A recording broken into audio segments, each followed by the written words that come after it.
Hello दोस्तों, स्वागत है आपका मेरे चैनल एल के स्टडी। आज मैं आप सभी को प्राचीन इतिहास यानी एशियंट हिस्ट्री के बहुत ही महत्वपूर्ण एमसीक्यू प्रश्न बता रहा हूं। तो चलिए जल्दी से देख लेते हैं। इससे पहले जिसने मेरा यूट्यूब चैनल सब्सक्राइब नहीं किया है प्लीज़ सब्सक्राइब कर लें ताकि आने वाली वीडियो आप तक पहुँच सके। तो चलिए देख लेते हैं। पहला प्रश्न है, मौर्य साम्राज्य की नींव किसके द्वारा रखी गई थी? इसका करेक्ट आंसर है बी, चंद्रगुप्त मौर्य। अगला प्रश्न है 2, निम्नलिखित राजाओं में से किसने प्राचीन भारत में मौर्य साम्राज्य की स्थापना की थी? इसका करेक्ट आंसर है डी, चंद्रगुप्त। अगला प्रश्न है 3, प्रथम भारतीय साम्राज्य किसके द्वारा स्थापित किया गया था? इसका करेक्ट आंसर है सी, चंद्रगुप्त मौर्य। अगला प्रश्न है 4, चंद्रगुप्त ने किसके खिलाफ विद्रोह का नेतृत्व किया और उन्हें उखाड़ फेंका? इसका करेक्ट आंसर है डी, नंद। अगला प्रश्न है 5, चंद्रगुप्त मौर्य ने मगध के नंद वंश को किसकी सहायता से उखाड़ फेंका था? इसका करेक्ट आंसर है सी, विष्णुगुप्त कौटिल्य। अगला प्रश्न है 6, किस योद्धा ने 322 ईसा पूर्व में कौटिल्य की सहायता से अंतिम नंद शासक घनानंद को पराजित किया था? इसका करेक्ट आंसर है बी, चंद्रगुप्त मौर्य।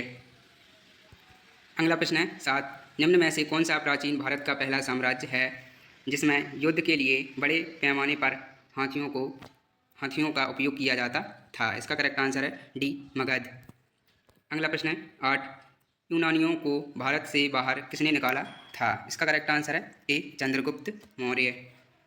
अगला प्रश्न है 9, सेल्यूकस जिसको अलेक्जेंडर द्वारा सिंध एवं अफगानिस्तान का प्रशासक नियुक्त किया गया था, किस भारतीय राजा ने हराया था? इसका करेक्ट आंसर है डी, चंद्रगुप्त।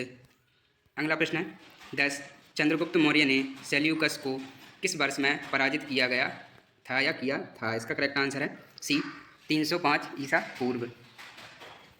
अगला प्रश्न है 11, मौर्य सम्राट चंद्रगुप्त मौर्य ने निम्नलिखित में से किसे पराजित किया था? इसका करेक्ट आंसर है बी, सेल्यूकस निकेटर। अगला प्रश्न है 12, किसके शासनकाल में मेगास्थनीज भारत आया? इसका करेक्ट आंसर है सी, चंद्रगुप्त मौर्य।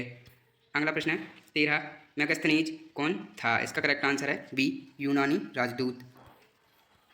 अगला प्रश्न है 14, चंद्रगुप्त मौर्य के दरबार में यूनानी राजदूत मेगास्थनीज को किसने भेजा था? इसका करेक्ट आंसर है ए, सेल्यूकस। अगला प्रश्न है 15, निम्नलिखित में से कौन सा स्रोत मौर्यों के नगर प्रशासन का विस्तृत विवरण प्रस्तुत करता है? इसका करेक्ट आंसर है बी, मेगास्थनीज की इंडिका।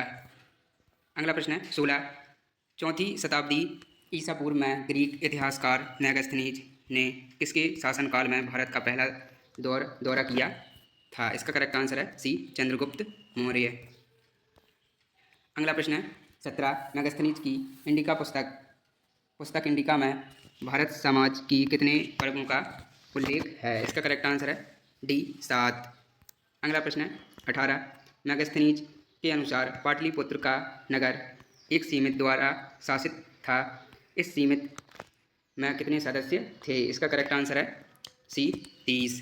अगला प्रश्न है 19, भारतीय उपमहाद्वीप के लिए प्राचीन यात्रियों जैसे मेगास्थनीज, फहान, हंसांग, अलबरूनी, निम्न बतूता आदि द्वारा भारतीय व्यापारियों के सक्रिय योगदान के लिए निम्नलिखित में से कौन सा नाम प्रयुक्त किया गया था? इसका करेक्ट आंसर है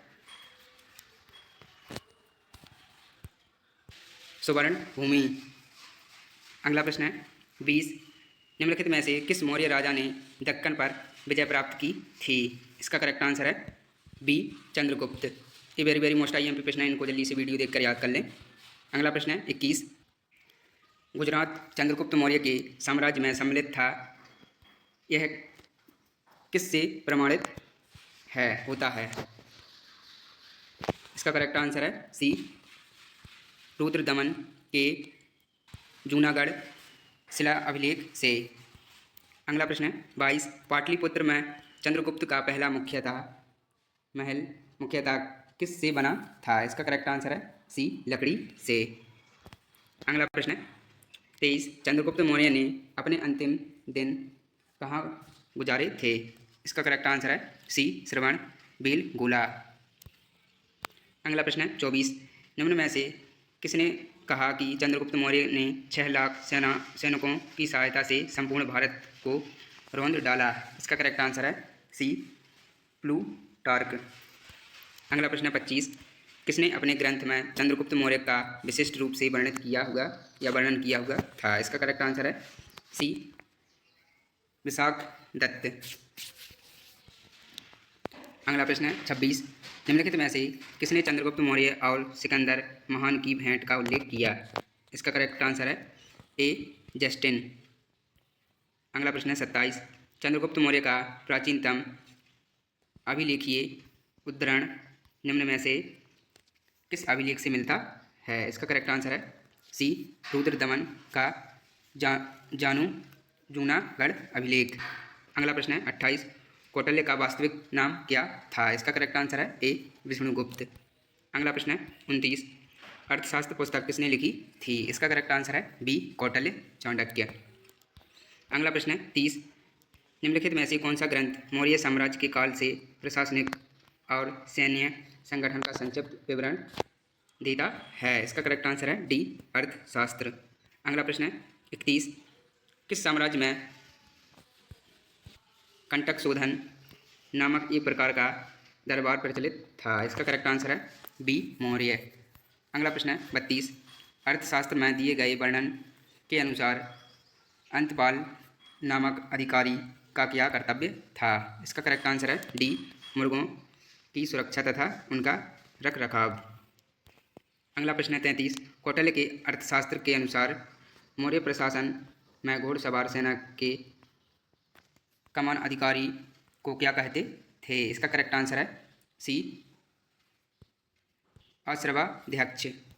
अगला प्रश्न है 34, मौर्य प्रशासन के तहत सीताध्यक्ष किसके प्रभारी थे? इसका करेक्ट आंसर है डी, कृषि। अगला प्रश्न है 35, समाहर्ता नामक अधिकारी का क्या कार्य था? इसका करेक्ट आंसर है बी, कर निर्धारण।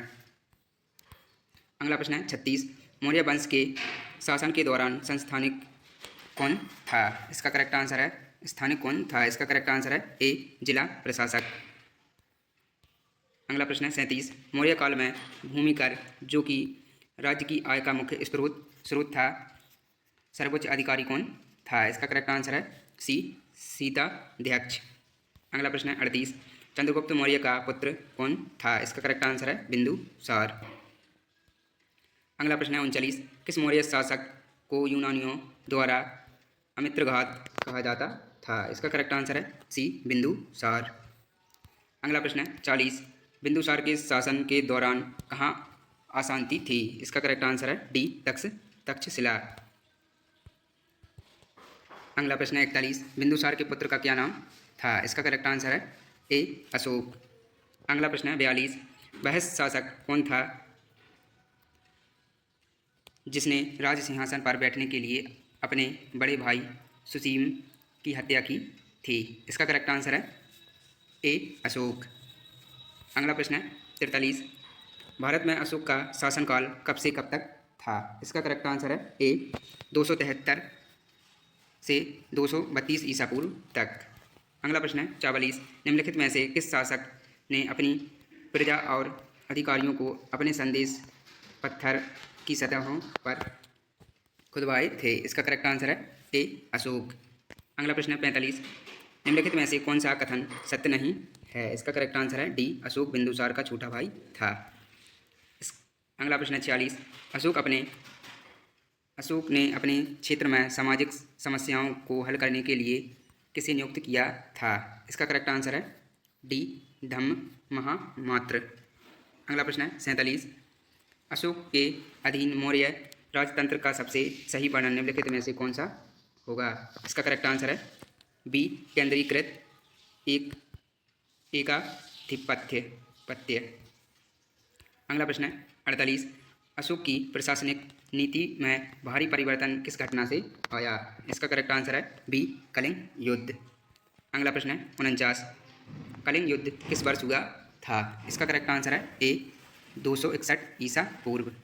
अगला प्रश्न है 50, ये लास्ट है, अशोक के अभिलेखों के अनुसार अशोक ने राजा बनने के कितने वर्ष बाद कलिंग पर युद्ध किया था? इसका करेक्ट आंसर है बी, 8 वर्ष। चलिए दोस्तों, मिलते हैं नेक्स्ट वीडियो में।